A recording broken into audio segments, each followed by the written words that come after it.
Olá, o que é o modernismo? É movimento literário que começou lá em 1922, mas o seu final é meio incerto. Alguns pesquisadores falam que acabou em 1960, outros em 1980, e tem aqueles que acreditam que o modernismo, de alguma forma, nunca chegou ao fim.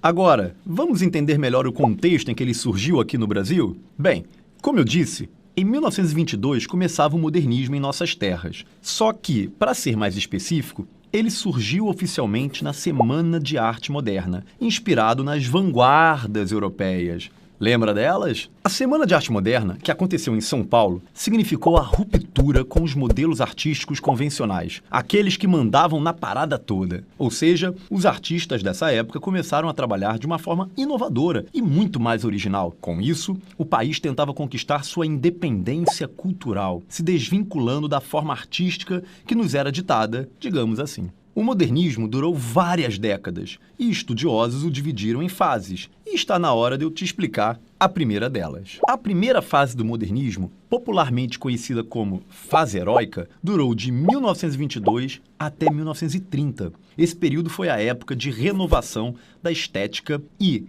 quebra dos padrões artísticos estabelecidos ao longo de séculos. O pessoal pensou assim: acho que a gente precisa dar uma repaginada na nossa arte. Por que vamos ficar seguindo essas coisas lá de fora? Bora fazer do nosso jeitinho. Com isso, os artistas começaram a defender uma maior liberdade formal e passaram a valorizar as temáticas cotidianas. Mas espera aí que ainda não acabou. Essa fase foi cheia de novidades. Surgiram manifestos modernistas, como o Manifesto da Poesia Pau-Brasil e o Movimento Antropófago, para apresentar ao país esse novo estilo de arte. E se por acaso te perguntarem quais foram os principais autores desta fase, nem pense duas vezes. Pode falar: Mário de Andrade, Oswald de Andrade e Manuel Bandeira. Beleza? Por último e não menos importante, a revista Claxon se destacou.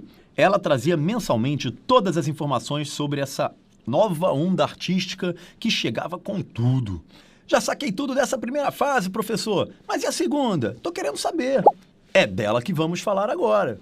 A segunda fase do modernismo aconteceu entre 1930 e 1945. Nesse momento, todos os princípios elaborados na primeira fase já estavam consolidados nesse novo molde de arte no Brasil. Vamos analisar o contexto em que a segunda fase aconteceu? 1930 até 1945, te lembra alguma coisa? Eu sei que você prestou atenção nas aulas de história.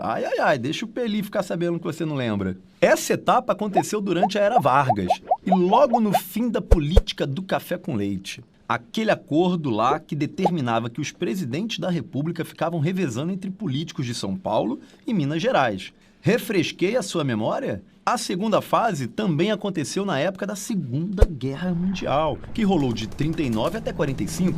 Por isso, muitos poemas abordaram os efeitos desse evento sobre o homem da época. Já contextualizados, podemos entender melhor como essa fase se manifestava. Na prova, a geração de 30, como era chamada, mostrava a realidade cotidiana de algumas regiões do país, principalmente o Nordeste, apresentando seus problemas sociais.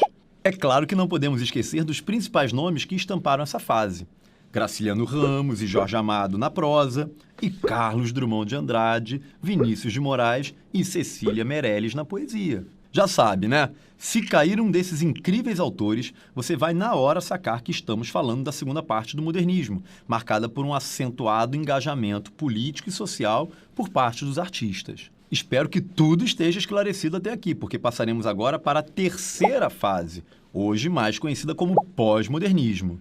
Respira fundo que está acabando. Lembra que falamos lá no início do vídeo que havia uma polêmica em torno desta última fase?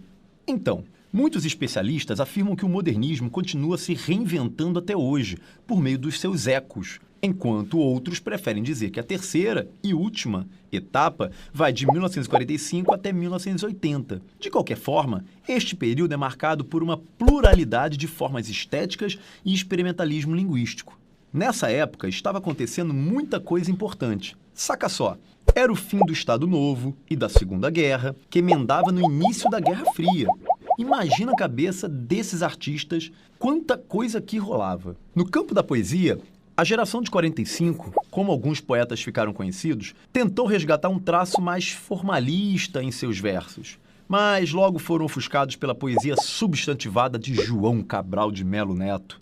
No campo das narrativas, destacam-se Guimarães Rosa e Clarice Lispector. Por meio de suas prosas poéticas, Rosa tematizou o sertão-mundo e Clarice mergulhou na subjetividade do ser.